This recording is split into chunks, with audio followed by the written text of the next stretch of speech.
Bismillahirrahmanirrahim. Güzel insanlar, aziz Allah'ın xeyri, bereketi, salamı, afiyeti sizin ve ailenizin üzerine olsun. Aziz Allah size xeyir kapıları açsın, ruzi kapıları açsın, sabır versin ve hidayet yolunu göstersin. Güzel insanlar, biz aziz Allah'ın kitabı olan, kelamullah olan, insanlık için, bütün insanlık için rahmet, xeyir, bereket, nur, şəfa kaynağı olan Kur'an-ı Kerim'i tanıtmaya devam edirik. İsteyirik ki anlayışlarımız, davranışlarımız, əxlaqımız Quranın inşa etdiyi anlayışlarla düzəlsin, gözəl insanlar. Çünki dinimizin ana qaynağı Qur'an-ı Kərimdir. Biz onu nə qədər doğru öyrənsək, xurafələrdən, cəhalətdən, yalandan, iftiradan, böhtandan o qədər uzaq olmuş olacağıq. Sağlam bir din anlayışına sahib olacağıq. Gözəl insanlar. Əgər xatırlayırsınızsa mən sizə ötən videomda əziz Allahın Qur'an-ı Kərimdə qoyduğu anlayışlardan birini, yəni vəli kimdir? Kimlər Allah kimlerin velisidir? Yani Allah kimlerin dostudur? Kimlerin yardımcısıdır? Meselesini müzakere etmek için bir meselenin, yani veli anlayışının üzerinde durdum. O videonun özetini kısaca hatırlatırım. Orada demiş oldum ki Kur'an-ı Kerim'e göre, İslam'a göre hususi bir təbəqə yoktur. Bilirsiniz, veli sözünün cəmidə övliyadır. Yani hususi bir təbəqə, hususi bir zümre, seçilmiş bir təbəqə, hususi imtiyazları olan, her şeyi bilen, hamının üzerinde ağa olan, hamını yönelden, xüsusi bir zümrə, təbəqə yoxdur. Quran-ı Kerim belə söylüyor bizə. Gözəl insanlar, ruhban sinifi yoxdur deyir. Sonra da bu fikrimin əsasını göstərmək üçün, Qurandan dəlilini göstərmək üçün, əgər xatırlayırsınızsa mən sizə Quran-ı Kerimin 10-cu surəsi olan Yunus surəsinin 62, 63 və 64-cü ayələrini oxudum. Orada əziz Allah nə buyururdu? Özəti bundan ibarət idi. Allah o kəslərin dostlarıdır ki, iki ölçü qoyub əziz Allah. Kim iman edersə, bakın kim mümin olarsa, kim iman edersə, Allah'a teslim olarsa, tevhid inancına sahip olarsa, la ilahe illallah inancına sahip olarsa, Allah'a şerik koşmazsa, Allah'a inanan ve güvenen insandır. Allah mümin değil. Yani Allah o insanların dostudur ki iki özelliği olsun. Bir, mümindir, Allah'a teslim olmuştur, tevhid inancına bağlanmıştır. İki, salih emeller var. Bakın kurtuluşun da ölçüsü budur. İnanan ve imanına uygun olarak salih emelleri olan her insan Allah'ın dostudur. Sonra da demiştim ki güzel insanlar, Allah, aziz Allah, onlara müjde verir. Diğer onlar üzülmeyecekler, onlara kederi yoktur, onlara bu dünyada da ve ahirette de müjde var. Şimdi bu videomda da ben size veli sözünün, veli anlayışının keçtiği başka bir ayə okuyacağım. O ayəndə ne için okuyacağım? Çünkü aziz Allah buyurur ki eğer siz Allah'ın dostu olmak istəyirsinizsə, sizin Allah'a inancınız varsa, müminsinizsə, Allah'a teslim olmuşsunuzsa, onun bir əlaməti de var. Yani önce birbirinizden kardeş olacaksınız.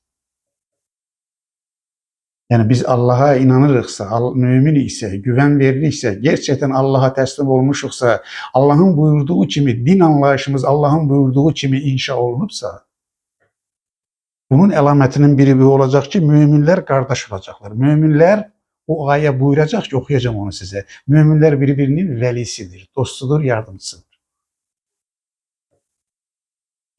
Eğer biz Allah'a inandığımızı söylüyorsa ve bugün Müslümanlar birbirini didirse, birbirini küfür edirse, birbirine iftira atırsa, birbirini boğazlamaya hazırsa, birbirini dinden kenara çıkartmak için çalışırsa,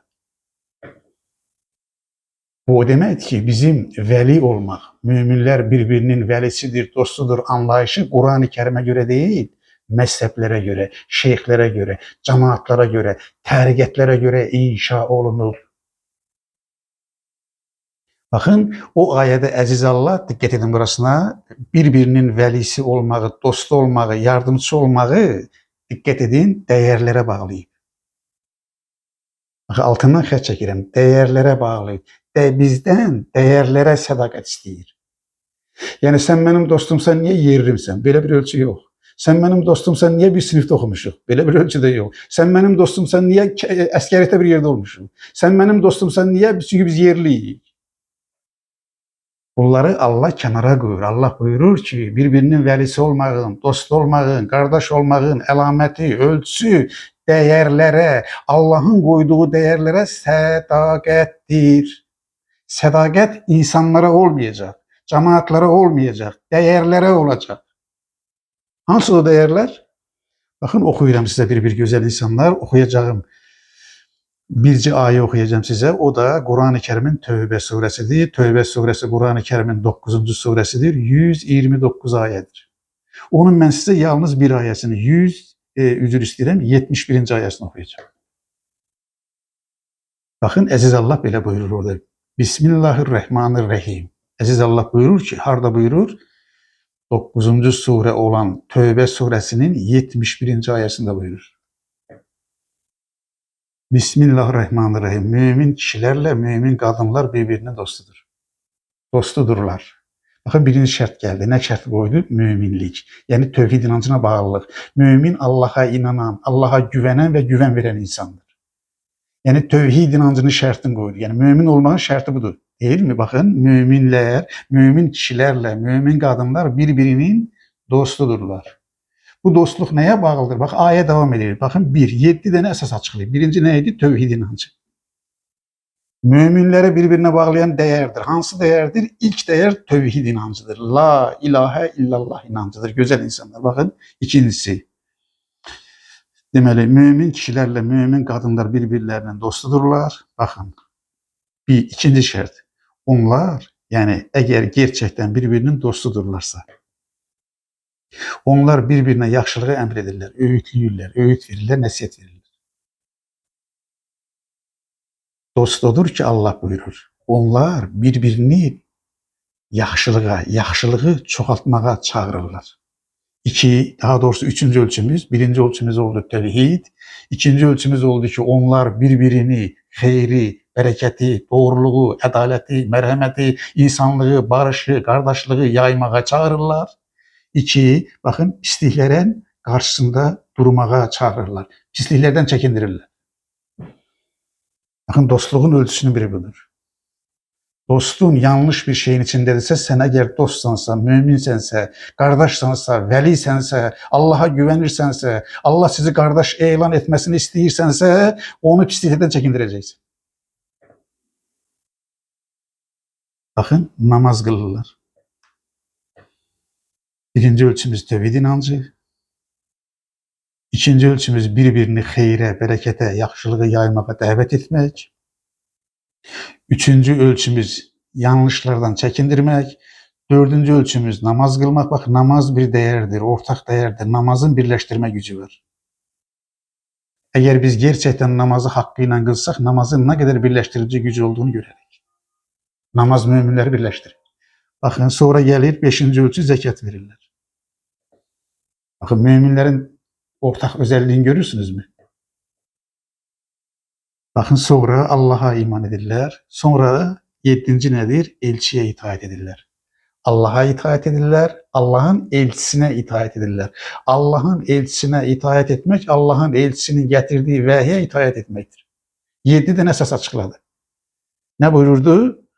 Eğer mümin kişilerle mümin kadınlar birbirinin dostudur, velisidir, yardımcısıdır. Birinci şey onları ne birleştirir? Onları değerler birleştirir. Değerlere sadakat birleştirir. Birinci değer neydi? Tevhid inancıdır. İkinci değer yaxşılığı emir etmek. Üçüncü değer pisliklerden çekindirmek. Dördüncü değer namaz kılmak. Beşinci değer zekat vermek. Altıncı değer Allah'a itaat etmek. Yedinci değer Allah'ın Resulüne, elçisine itaat etmek.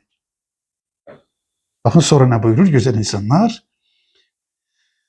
Deməli, Tövbe suresinin bu 71. ayesi bu cümleyle bitir. Belə deyək.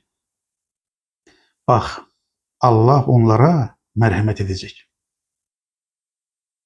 Yani biz gerçekten mümin olsak, kardeş olsak, bir olsak, tevhid inancına bağlı olsak, bu saydığım ölçüleri yerine getirsek, Allah buyurur ki Allah onlara merhamet edecektir. Şüphesiz ki Allah güçlüdür, doğru hüküm verendir. Neden? El hakim olan geldi, Allah'ın sıfatlerinden biri geldi. El hakim olan Allah. Çünkü hüküm veren odur. Yani Allah veli olmağın, birbirinin velisi olmağın, dostu olmağın, yardımcısı olmağın ölçüsüyle bağlı hansı hükmü veripse, o hükümleri ki saydık, o hükümler en doğru hükümlerdir. Ve Allah bizden değerlere sadakat istəyir. Mümin Allah'ın koyduğu değerlere sadık olan insandır. Sadece değerlere sadıklığı sözde değil, emeldedir. Biz Allah'a gerçekten iman ediriksə, onun hayattaki karşılığı birbirimizin kardeşi olmaktır, dostu olmaktır, barışa çağırmaktır, xeyrə çağırmaktır, pisliklerden çekindirmektir, namazı kılmaktır, orucu tutmaktır, zekatı vermektir, xeyri yaymaktır. Allah'a ve Resulüne itaat etmektir. Veliliğin tarifi budur. Güzel insanlar. Yani ben size öten videomun devamı olarak orada Allah kimin dostudur sualına cevap vermiş oldum. Aynı zamanda Allah buyurur ki müminler birbirinin velisidir, dostudur, yardımcısıdır. Onun ölçüleri nedir onu açıklamış oldum. Beni dinlediğinize göre size teşekkür ederim. Var olun, sağ olun. Aziz Allah'ın sonsuz, sınırsız merhametine emanet olun. Kardeş olun, birbirinizin velisi olun. Allah'ın buyurduğu gibi olun. Birbirinizi müminler birbirini darda koymaz, yardım eder, el tutar, xeyrə çağırar, berekete çağırar. Aziz Allah bizi kardeş etsin, bizi sirdaş etsin, bizi birbirimize yardım edenlerden etsin. Bize o gücü, ağlı, iradeni versin ki cemiyetimizde xeyri, bereketi, merhameti, ədaleti çoxaldabilək. Sağ olun, var olun. Aziz Allah'ın sonsuz, sınırsız merhametine emanet olun. Güzel insanlar.